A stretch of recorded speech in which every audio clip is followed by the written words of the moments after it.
Selamat pagi, Ibu Yolanda SSMPD selaku dosen mata kuliah penyuntingan dan juga teman-teman R5G yang saya banggakan. Perkenalkan, saya Martin Nathaniel selaku moderator dari kelompok 8 yang beranggotakan Anis Nurfaida, Martin Nathaniel Amban, dan juga Jahwa Nur Kusumawati yang akan mempresentasikan materi dari kalimat efektif. Pengertian kalimat efektif. Kalimat efektif adalah kalimat yang disusun berdasarkan kaidah-kaidah yang berlaku seperti unsur-unsur penting yang dimiliki setiap kalimat, memperhatikan ejaan yang disempurnakan, serta cara memilih kata yang tepat dalam kalimat. Nah, ciri-ciri kalimat efektif itu terbagi 5. Yang pertama ada kehematan kata. Kalimat efektif tidak menggunakan kata-kata atau frasa yang tidak perlu digunakan. Untuk menghindari pemborosan kata di dalam kalimat, hal yang harus diperhatikan adalah sebagai berikut. Yang pertama itu ada menghindari unsur yang sama pada kalimat majemuk. Contohnya, saya tidak suka buah apel dan saya tidak suka duren. Nah, tidak efektif. Jadi, saya tidak suka buah apel dan duren. Itu yang kalimat efektif. Dan yang kedua itu menghindari kesinoniman dalam kalimat. Contohnya, saya hanya memiliki 3 buku saja. Itu kalimat yang tidak efektif. Yang selanjutnya, saya hanya memiliki 3 buah buku. Itu contoh kalimat yang efektif. Yang terakhir itu menghindari perjamakan kata pada kalimat jamak. Contohnya, para mahasiswa-mahasiswa berunjuk rasa di depan gedung rektorat. Itu contoh kalimat yang tidak efektif. Dan contoh kalimat yang efektif, mahasiswa berunjuk rasa di depan gedung rektorat. Nah, itu dia. Selanjutnya itu ada kecermatan. Yang dimaksud kecermatan adalah cermat dan tepat dalam memilih kata sehingga tidak menimbulkan keracunan dan makna ganda. Contohnya, guru baru pergi ke ruang guru, itu kalimat tidak efektif. Guru yang baru pergi ke ruang guru, itu contoh kalimat yang efektif. Yang ketiga itu ada kesepadanan struktur. Kesepadanan adalah keseimbangan antara gagasan atau pemikiran dengan struktur bahasa yang dipakai dalam kalimat. Kesepadanan dalam kalimat ini diperlihatkan dengan adanya kesatuan gagasan dan kesatuan pikiran. Ciri-ciri kalimat yang memiliki sepadanan struktur yaitu yang pertama ada memiliki subjek dan predikat yang jelas. Contoh, bagi semua siswa kelas 2 harus mengikuti kegiatan study tour. Itu contoh kalimat tidak efektif. Semua siswa kelas 2 harus mengikuti kegiatan study tour. Itu contoh kalimat yang efektif. Contoh yang lain, pembangunan jalan ini kami dibantu oleh semua warga desa. Contoh kalimat yang tidak efektif. Dalam membangun jembatan itu kami dibantu oleh semua warga desa. Itu contoh kalimat yang efektif. 4. Kelogisan. Ide kalimat efektif yang dapat diterima dan dimengerti oleh akal dan sesuai dengan kaidah EYD tersebut. Seperti contoh kalimat tidak efektifnya yaitu waktu dan tempat kami persilahkan. Dan contoh kedua yaitu kalimat efektifnya adalah Bapak sekolah kami persilahkan. Yang kelima, keparalelan bentuk. Yang dimaksud dengan kesamaan bentuk kata adalah jika kata pertama berbentuk verba, maka kata selanjutnya berbentuk verba. Jika kata pertamanya nomina, maka kata selanjutnya berbentuk nomina.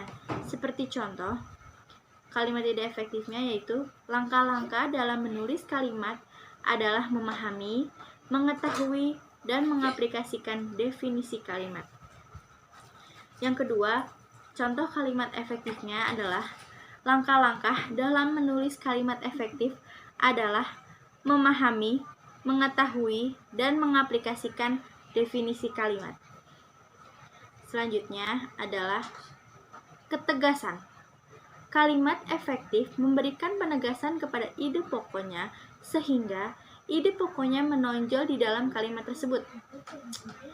Berikut cara memberikan penegasan pada kalimat efektif. Yang pertama adalah meletakkan kata kunci di awal kalimat. Seperti contoh, kalimat efektifnya adalah buku itu sudah saya baca. Dan contoh kalimat tidak efektifnya adalah sudah saya baca buku itu. Yang kedua adalah mengurutkan kata secara bertahap. Contohnya adalah kalimat tidak efektifnya, pertemuan itu dihadiri oleh Menteri Pendidikan, Gubernur, dan Presiden. Yang kedua adalah pertemuan itu dihadiri oleh Presiden, Menteri Pendidikan, dan Gubernur. Yang ketujuh, kepaduan kata. Kalimat efektif memiliki kepaduan pernyataan sehingga informasi yang disampaikan tidak terpecah-pecah. Contohnya adalah Andi membicarakan tentang pengalaman liburannya. Itu kalimat tidak efektif. Yang kedua adalah kalimat efektifnya adalah Andi membicarakan pengalaman liburannya. Masalah-masalah keefektifan kalimat. Yang pertama adalah kontaminasi. Kalimat salahnya atau tidak efektifnya adalah mereka sedang mempertinggikan antena. Kalimat efektifnya adalah mereka sedang mempertinggi atau meninggikan antena. Yang kedua adalah pleonasme. Contohnya adalah banyak anak-anak sakit. Penyuntingannya adalah banyak anak atau anak-anak sakit.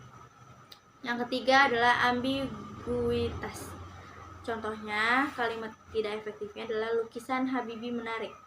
Dan kalimat efektifnya adalah lukisan milik Habibie menarik atau lukisan karya Habibie menarik. Selanjutnya yaitu tidak jelas subjeknya. Kalimat tidak efektifnya kepada para siswa dimohon tenang. Penyuntingannya para siswa dimohon tenang. Selanjutnya kemubaziran preposisi. Anak dari Habibie pandai membuat pesawat. Penyuntingannya anak Habibie pandai membuat pesawat. Selanjutnya kesalahan logika. Kalimat tidak efektifnya Andi menduduki juara pertama. Penyuntingannya Andi mendapat juara pertama. Selanjutnya bentuk kata tidak tepat. Dia diminta pertanggunggan jawab. Penyuntingannya dia diminta pertanggungjawaban. Selanjutnya ketidaktepatan makna. Kalimat tidak efektifnya dia ditegur guru karena acuh saat KBM. Penyuntingannya dia ditegur guru karena tak acuh saat KBM. Selanjutnya interferensi bahasa asing. Kalimat tidak efektifnya rumahnya indah megah. Penyuntingannya rumah indah megah. Selanjutnya yaitu syarat-syarat kalimat efektif. Yang pertama yaitu sesuai ejaan yang disempurnakan. Syarat yang pertama yakni harus sesuai dengan ejaan yang harus memenuhi EYD yang tepat. Yang kedua yaitu mempunyai subjek dan predikat. Syarat kalimat efektif yang baik juga harus memiliki susunan yang sistematis. Maksudnya adalah kalimat yang terdiri dari subjek, predikat, dan objek, dan keterangan. Yang ketiga yaitu tidak bertele-tele. Sesuai dengan namanya, kalimat efektif tidak boleh menjelaskan secara bertele-tele atau membuang-buang kata. Itu tidak multitafsir. Syarat terakhir yaitu pembaca dapat mengartikan kalimat yang disampaikan dengan baik sehingga tidak ambigu atau kesulitan mengartikan maksud sebuah kalimat. Selanjutnya yaitu unsur kalimat efektif. Yang pertama yaitu ada subjek. Subjek adalah bagian kalimat yang menunjukkan pelaku, tokoh, sosok, sesuatu hal atau masalah yang menjadi pokok pembicaraan. Contohnya itu ibuku sedang menyapu. Yang kedua itu ada predikat, yakni bagian kalimat yang memberikan atau melakukan tindakan adik sedang tidur siang. Yang ketiga ada objek. Objek adalah bagian kalimat yang melengkapi P nominal, rasa nominal, atau pulsal, biasanya yang menjadi objek. Contohnya itu komputerku rusak. Yang keempat adalah pelengkap. Unsur pelengkap pada kalimat efektif merupakan bagian kalimat yang melengkapi predikat atau objek. Contohnya, banyak parpol berlandaskan Pancasila. Pada kalimat kedua yaitu berlandaskan, ia melengkapi objek Pancasila. Yang terakhir yaitu keterangan. Unsur keterangan berarti menerangkan bagian kalimat lainnya. Bisa berfungsi menerangkan subjek, predikat, objek, dan pelengkap. Biasanya bersifat bebas, bisa dapat di awal, di tengah, atau di akhir kalimat.